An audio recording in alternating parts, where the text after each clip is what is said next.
नमस्कार दोस्तों, उषा की आवाज़ चैनल में आप सभी का स्वागत है। हमारी आज की कहानी है ममता।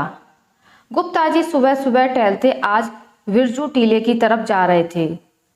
रास्ते में जो भी मिलता यही पूछता, अरे गुप्ता जी, गाड़ी खराब है क्या? ड्राइवर नहीं आया क्या? आज क्या बात है? गुप्ता जी हंसते हुए बोलते, अरे नहीं, आज बस पैदल चलने का मन था। गुप्ता जी पहुंच गए जहां उनको जाना था और मलिन बस्ती में घर के बाहर से आवाज़ लगाते हुए बोले, अम्मा, ओ अम्मा, आपके बेटे ने पैसा भेजा है। गुप्ता जी की बड़ी दुकान थी जिसमें ऑनलाइन का सब काम होता था। बहुत सारे नौकर चाकर, पर अम्मा का पैसा देने खुद गुप्ता जी ही आया करते थे, कभी गाड़ी से तो कभी पैदल। अम्मा आवाज़ सुनकर अपने आंखों पर चढ़े चश्मे को उतार आंचल से साफ कर वापस पहनती अम्मा की बूढ़ी आंखों में अचानक एक चमक सी आ गई। गुप्ता जी से बोली, बेटा, बहुत दिन हो गए अपने बेटे से बात किए हुए, आज मेरी बात करवा दो। अपने मोबाइल से गुप्ता जी ने टालना चाहा, पर जिद की वजह से, बेटा पहले जरा बात करवा दो। अम्मा ने उम्मीद भरी निगाहों से गुप्ता जी की ओर देखा। अम्मा, इतना टाइम नहीं रहता है मेरे पास कि हर बार आपके बेटे से आपकी बात करवा सकूं। गुप्ता जी ने अम्मा को अपनी जल्दबाजी बताना चाहा, लेकिन अम्मा उससे विनती करने लगी, बेटा बस थोड़ी देर की ही तो बात है, एक बार करवा दो। अम्मा की आंखों से आंसू गिरने लगे। अम्मा, आप मुझसे हर बात करवाने की जिद ना किया करो। यह कहते हुए गुप्ता जी ने रुपए अम्मा के हाथ में रखने से पहले अपने मोबाइल पर कोई नंबर डायल किया। लो अम्मा, बात कर लो, लेकिन ज़्यादा मत करना, पैसे कटते हैं मेरे फ़ोन पर। उन्होंने अपना मोबाइल अम्मा के हाथ में थमा दिया। उसके हाथ से मोबाइल ले फ़ोन पर बेटे से हालचाल लेती अम्मा मिनट भर बात करके संतुष्ट हो गई। उनके झुर्रीदार चेहरे पर मुस्कान छा गई। पूरे 2000 रुपये हैं अम्मा। यह कहते हुए गुप्ता जी ने 100-100 के 20 नोट अम्मा की ओर बढ़ा दिए। रुपए हाथ में ले गिनती करती अम्मा ने गुप्ता जी को इशारा किया। अब क्या हुआ अम्मा? यह 100 रुपये रख लो बेटा। क्यों अम्मा? गुप्ता जी ने आश्चर्य से पूछा। हर महीने रुपए पहुंचाने के साथ साथ मेरे बेटे से मेरी बात भी करवाते हो, कुछ तो खर्चा होता होगा ना? अरे नहीं अम्मा, रहने दीजिए। गुप्ता जी लाख मना करते रहे, लेकिन अम्मा ने जबरदस्ती उनकी मुट्ठी में 100 रुपये थमा दिए और वह वहां से वापस जाने को मुड़ गई। अपने घर में अकेली रहने वाली अम्मा भी उसे ढेरों आशीर्वाद देती अपनी देहरी के भीतर चली गई।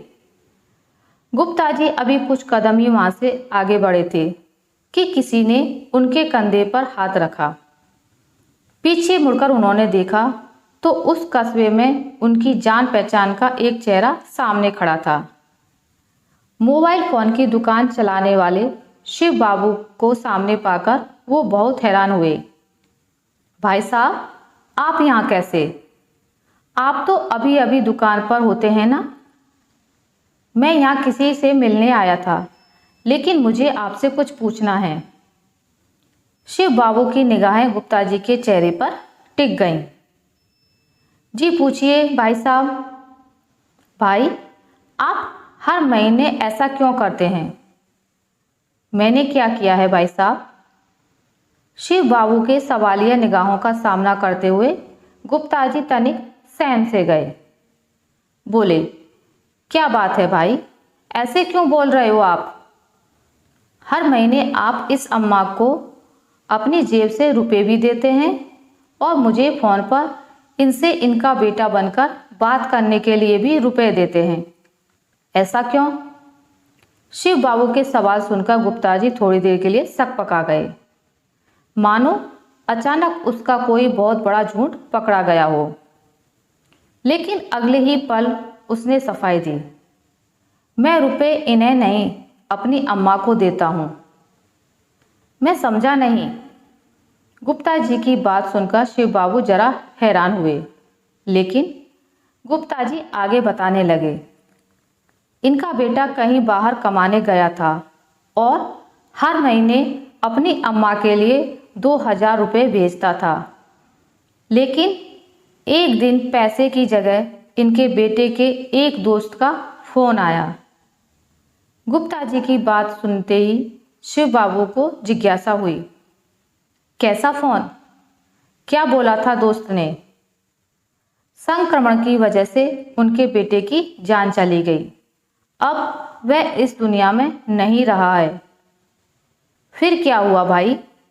शिव बाबू की जिज्ञासा दुगनी हो गई, लेकिन गुप्ता जी ने अपनी बात पूरी की। हर महीने चंद रुपयों का इंतजार और बेटे की कुशलता की उम्मीद करने वाली इस अम्मा को यह बताने की मेरी हिम्मत नहीं हुई। मैं हर महीने अपनी तरफ से इनका पैसा लेकर आता हूँ, लेकिन यह तो आपकी अम्मा नहीं है ना? मैं भी हर महीने 3000 रुपये भेजता था अपनी अम्मा को, लेकिन अब मेरी अम्मा भी कहाँ रही हैं? यह कहते हुए गुप्ता जी की आंखें भर आईं। हर महीने गुप्ता जी से रुपए लेकर अम्मा से उनका बेटा बनकर बात करने वाले शिव बाबू आज गुप्ता जी के एक अजनबी अम्मा के प्रति आत्मिक स्नेह देख निशब्द रह गए और बोले, भाई साहब, आज से इस अम्मा के एक नहीं 2 बेटे हैं। अब से 1000 मैं भी आपको दूंगा। आप उसी लिफाफे में धरकर अम्मा को दे दिया करिएगा। और हाँ भाई साहब, अब से मैं अम्मा के बेटे बनकर बात करने का जो पैसा लेता था नहीं लूँगा। आज से अम्मा के 2 बेटे मिलकर ख्याल रखेंगे। दोनों आपस में यही बोलते हुए चले जा रहे थे। आशा करती हूँ आपको मेरी आज की कहानी अच्छी लगी होगी। अगर आपको मेरी ये कहानी अच्छी लगी है तो इसे लाइक करें, ज़्यादा से ज़्यादा शेयर करें, और अगर आप मेरे चैनल पर नए हैं तो इसे सब्सक्राइब करना ना भूलें। मिलते हैं एक नई कहानी के साथ, तब तक के लिए नमस्कार।